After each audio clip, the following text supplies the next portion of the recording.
Hello there, this is my movie review for the film Logan. Logan is a movie set in the X-Men world. However, this is not a typical group of mutants battling another group of mutants, nor is it the usual let's stop the villain because we're all heroes, etc. And I also wouldn't class it as a Wolverine movie, as it focuses on more adult themes in the movie. Yes, it does feature swearing, blood, and minor gore. However, that's not what makes this an adult film. What makes this an adult film is the story matter, the themes, the raw emotion. It's probably the most human mutant story there has been in the X-Men films to date.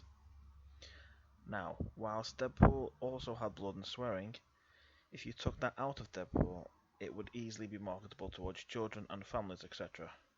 Whereas I don't believe most people would want their kids to see Logan even without the blood or swearing.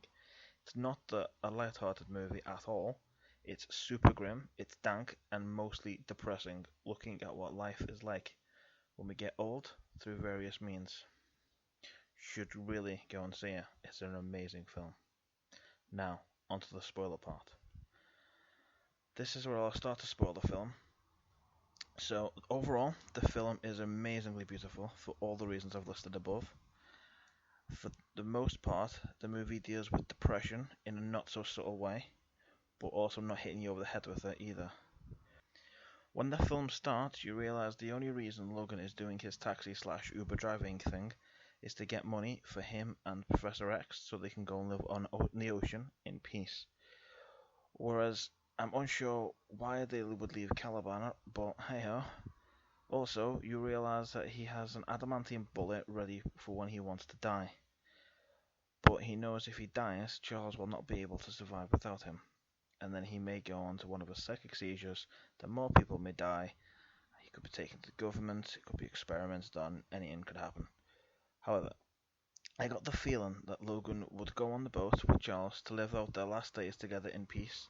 Then when Charles finally would die, Logan would then kill himself at sea. This is also effective during the sedation scenes, where Charles literally says, "You're just waiting for me to die," which is both heartbreaking yet true. The fact that the evil Wolverine clone is the one that kills both Charles and Logan is really fitting for that story, since the one thing that's keeping them both alive is the same thing that killed them. Charles finally made peace with what he had done at Westchester, presumably killed most of the X-Men, which would be a twist on what happens to the X-Men in the Old Man Logan comic.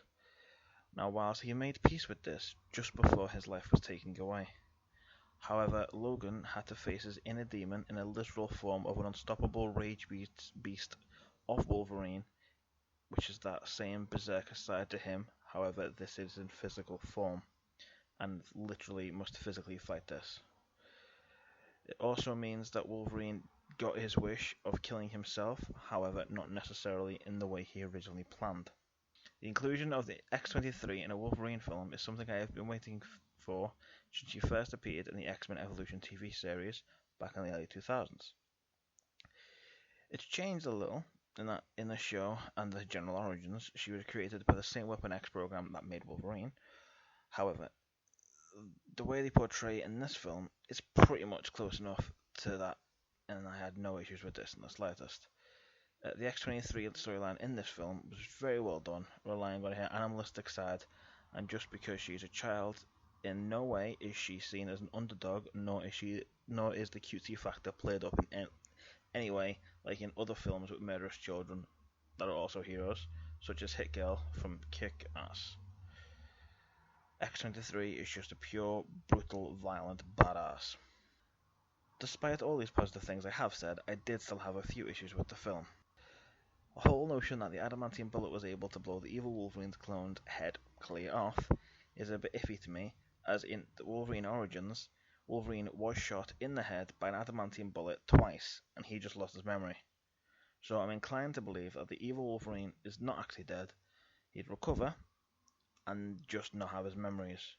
Pretty much how Wolverine was in the beginning of the first X-Men film. And while I'm on the subject of the clone Wolverine, I personally would have thought it to be much better if this character had been replaced with Sabretooth. I get that this contradicts what I said earlier about Wolverine killing himself in a demon's battle. However, this would be a fitting end to both characters, which would have been Wolverine's death to end the story with him both killing and being killed by his arch nemesis in a sick, grisly brawl. This is pretty much my thoughts on the Logan movie as a whole. However, I am aware that Fox do have a few more X-Men movies lined up coming out soon. However, the only one that has an official date set and officially being announced is Deadpool 2.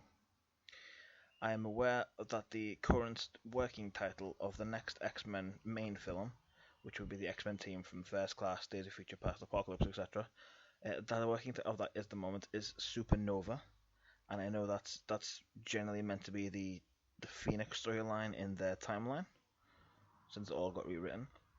There's also supposed to be a New Mutants movie as well, which may or may not include X-23 and her friends, etc.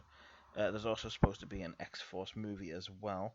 This may or may not end up being the same as the New Mutants film. But as I said earlier, the only film that is set in stone at this moment in time is Deadpool 2. Thanks.